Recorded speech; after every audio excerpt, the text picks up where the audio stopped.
Buongiorno da Sicilia 24, le principali notizie. Carovita, aumento ingiustificato dei prezzi dei carburanti per la guerra in Medio Oriente. La Guardia di Finanza intensifica i controlli sulla filiera per contrastare fenomeni di speculazione.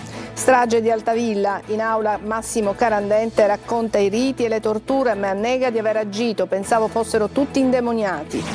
Niscemi, la Movida riparte a metà, la via dei pub divisa in due dalla zona rossa, commercianti tra speranza e malumori. A Palermo è nata l'associazione No Maranza, un'idea dello chef Natale Giunta dopo l'omicidio di Paolo Taormina ucciso mentre sedava una rissa fuori da un pub, obiettivo contrastare la mala movida. Calcio, il Palermo è atteso domani dalla Carrarese, i rosanero vogliono dare una sterzata al rendimento in trasferta per inseguire ancora il sogno della promozione diretta. Serie C, il Catania spreca il vantaggio a Benevento. Dopo il gol di Lunetta, gli etnei non concretizzano le occasioni e subiscono 2 reti. Sfuma la corsa al primato, tutto da ripensare in chiave play-off. Trapani e Siracusa col fiato sospeso. Oltre alla difficile situazione in classifica, il destino dei 2 club è accomunato anche fuori dal campo. La prossima settimana la decisione della giustizia sportiva sul loro futuro.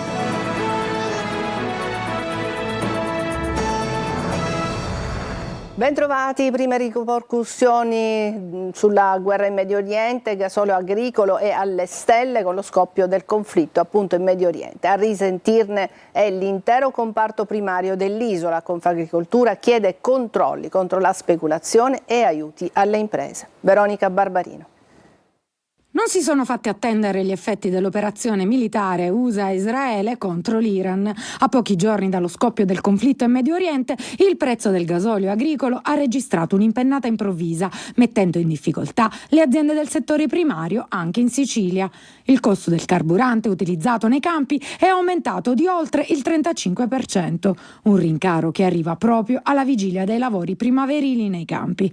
E l'aumento dei costi non si limita al solo carburante. Insomma, anche il timore fondato di un incremento dei prezzi nel costo di acquisto dei fertilizzanti azotati che vengono prodotti con il gas naturale che in massima parte viene prodotto nel Golfo Persico, oppure i substrati utilizzati nelle aziende che hanno una componente notevolissima, anche superiore al 50% del costo del trasporto. Un colpo che tocca in Sicilia, particolarmente il territorio ragusano, primo polo italiano per produzione orticola e floricola in serra e detentore del 60% della produzione lattiero-casearia siciliana. È importante che ci si attivi da un lato per frenare spinte speculative e dall'altro per aiutare il settore che si trova in una grande difficoltà. Si chiede quindi aiuto affinché non si attivi una spirale di rincari destinata a pesare anche sul portafoglio delle famiglie.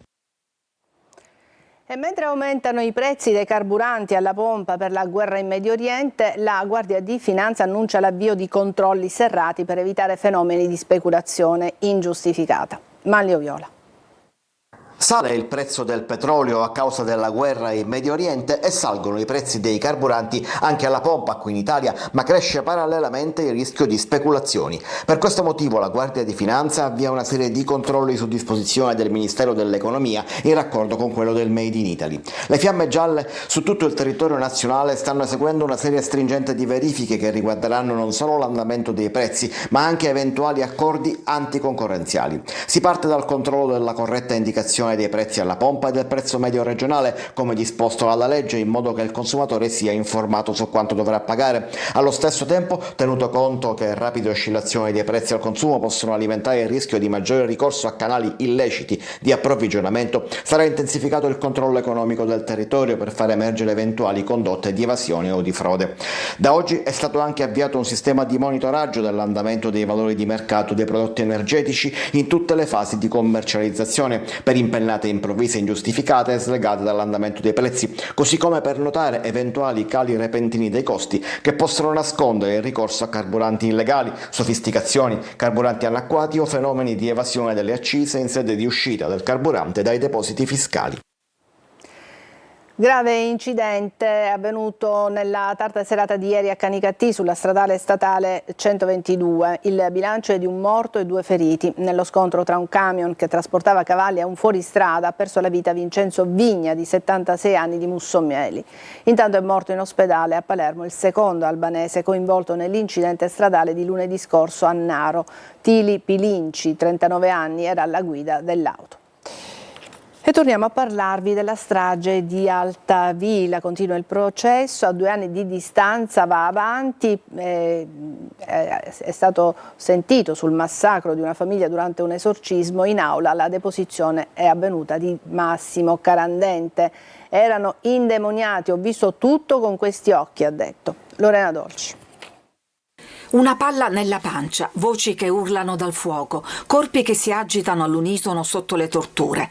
Gli orrori di una settimana di sevizie, 3 omicidi, un corpo bruciato e seppellito in giardino sono stati ripercorsi in tribunale a Palermo nell'esame di Massimo Carandente, uno dei protagonisti della strage di Altavilla Milicia, ancora convinto a distanza di 2 anni che in quella famiglia fossero tutti indemoniati.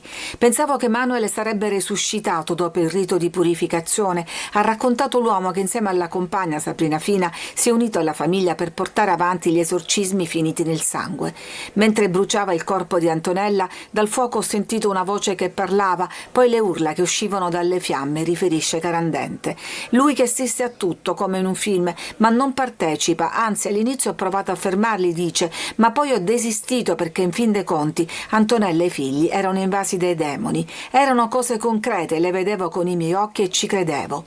Secondo le sue dichiarazioni, il primo a essere ucciso il piccolo Emanuel, 5 anni, per mano della sorella Miriam, sopravvissuta e condannata a 12 anni, e di Sabrina Fina.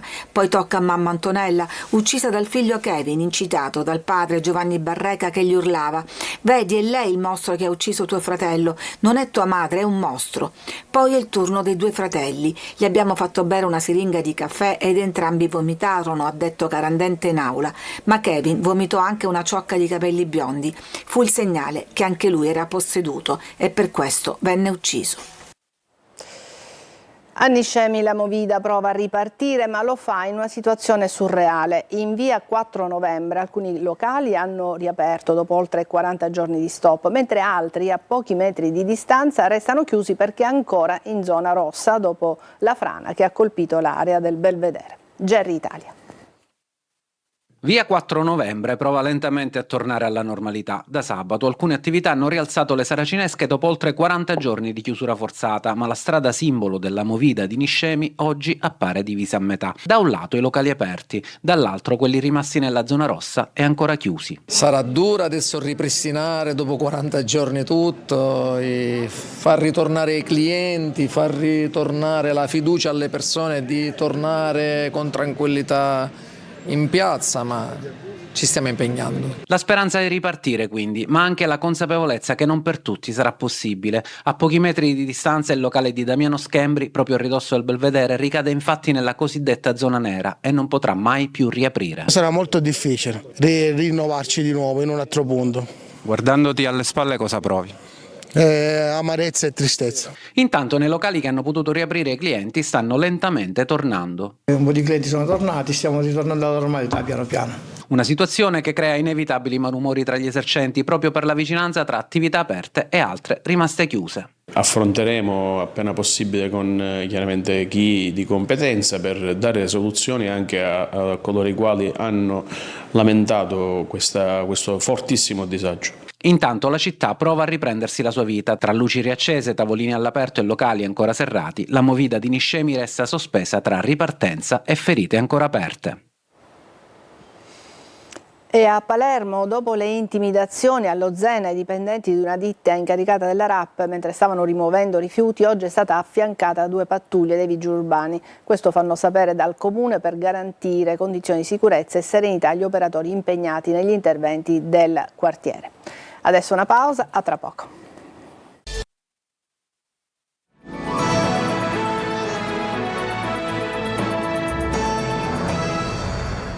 A Palermo presentata l'associazione Nomaranza, è un'idea dello chef Natale Giunta nata dopo l'omicidio di Paolo Taormina. L'associazione nasce con l'obiettivo di contrastare la mala movida, arginare episodi pericolosi come risse e pestaggi. Al suo interno ci sono commercianti, cittadini e professionisti. Marco Gullà. Da cartello affisso davanti al suo locale ad associazione, lo chef palermitano Natale Giunta ha presentato Nomaranza. L'associazione nasce con l'obiettivo di contrastare la mala movida e arginare episodi pericolosi come risse e pestaggi che spesso si registrano nelle notti di Palermo, sfociati anche in eventi tragici come l'omicidio di Paolo Taormina, ucciso davanti al suo locale. Nomaranza perché al nord di Nomaranza sono i Maranza di oggi, seconda generazione di immigrati e delinquenti. Da noi Maranza viene dall'ultimo killer che ha ammazzato Paolo Taormina, quindi Maranza no. Nell'associazione avrà un ruolo anche l'ex inviata di Striscia la Notizia, Stefania Petix. Vedo una movida sempre più incattivita e pericolosa per i nostri ragazzi e anche per noi, per cui sentivo che bisognava fare qualcosa. Quando mi hanno detto vuoi partecipare, quindi evidentemente il mio ruolo è dar visibilità al problema, perché il problema esiste. Io ho detto sì, perché comunque è un problema e non possiamo permetterci di non vederlo. Tutte le volte che non abbiamo visto un problema in questa città poi è diventato più grande, dobbiamo fermarlo in tempo. Movida sicura è allontanare chi invece vuole creare danni e disagi. Gli obiettivi dell'associazione che ha già incamerato diversi tesserati e soci tra commercianti e residenti. Che garante la sicurezza. Tony Pitoni ritorna in Sicilia dopo il grande successo del Festival di Sanremo e inaugura il suo tour partendo proprio da Palermo. Tra concerto e social anche una visita speciale al Club Rosanero allo stadio Barbera, dove non ha perso l'occasione per far parlare di sé. Desiree Ferlito.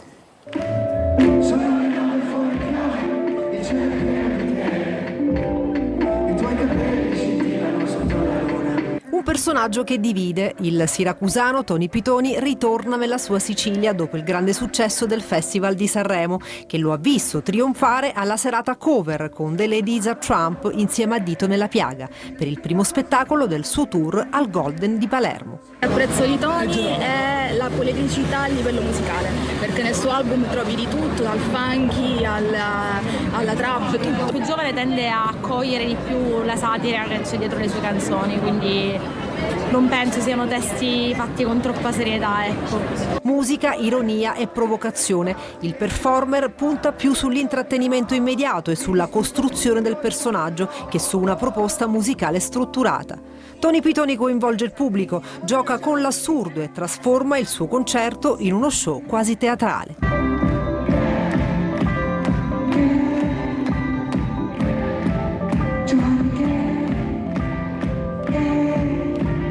In terra sicula, ospite del club di Via del Fante, prima della partita contro il Mantova, al Barbera Pitoni torna a far parlare di sé. Tutti impazziti sui social per il video negli spogliatoi, dove osserva le maglie dei giocatori rosanero e la sua con il numero 21. Al suo fianco c'è l'iconica maglia del Palermo di Luca Toni, trasformata per l'occasione. Prima di entrare in campo saluta lo storico magazziniere e cita la frase diventata un meme sul palco di Sanremo. Qua non cago, Vabbè. Adesso una breve pausa e poi l'ampia pagina dedicata al calcio. A tra poco.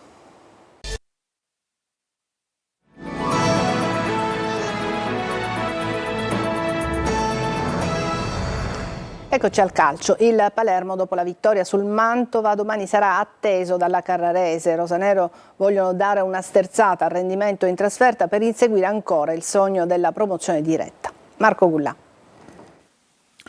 2 partite per la laurea, 2 partite che diventano decisive per il cammino del Palermo. Carrarese domani, poi Monza, tutte e 2 in trasferta, dove la formazione di Inzaghi ne ha un po' risentito, non avendo lo stesso rendimento casalingo. Dopo la vittoria contro il Mantova, domani i siciliani a Carrara hanno l'obbligo di centrare i 3 punti per provare a sorpassare il Frosinone terzo e mettere pressione al duo di testa Venezia e Monza. Inzaghi pensa a qualche novità di formazione per la gara contro la Carrarese. base. Nessuna rivoluzione all'orizzonte, solo piccoli aggiustamenti dovuti alle partite ravvicinate. Un cambio sarà obbligato, Pierozzi è squalificato insieme a Blen. In difesa solito dubbio per il ruolo di braccetto di destra, Peda è leggermente avanti nel ballottaggio con Beresischi, Bani e Ceccaroni dovrebbero essere sicuri del posto. A centrocampo sembra Gyasi l'indiziato principale a prendere il posto dello squalificato Pierozzi. Segre e Ranocchia vanno verso la conferma, così come Augello a sinistra. In avanti tutti confermati. Ledo Aron giocherà al fianco di Palumbo a supporto del solito Poyampalo. Il Palermo non può permettersi passi falsi, rallentare sarebbe sinonimo di resa, anche perché Venezia e Monza corrono forte e non si fermano. Domani fischio d'inizio alle 17:15, arbitrerà Piccinini della sezione di Forlì. Il Catania perde a Benevento e adesso deve concentrare il proprio sguardo sui play-off. Al Vigorito buona prestazione ma anche difetti emersi già in altre trasferte. Sentiamo Marco Carli. Un punto nelle due partite più importanti con Salernitana e Benevento. Questo è il bottino raccolto dal Catania dopo due prestazioni positive che potevano valere altro e che ribadiscono il concetto. Il Catania perde la possibilità di lottare per il primato, non certo negli scontri diretti. A Benevento addirittura gli etnei sono riusciti a passare pure in vantaggio con Lunetta, ma poi sono emersi alcuni mali. Difficoltà in questo caso nel gestire il vantaggio, il Benevento ha pareggiato subito con la Mesta, ma soprattutto nel chiudere l'incontro nel momento migliore, fra la parte finale del secondo tempo e un avvio di ripresa in cui il Catania tiene il pallino ma non punge, se non con qualche conclusione da fuori.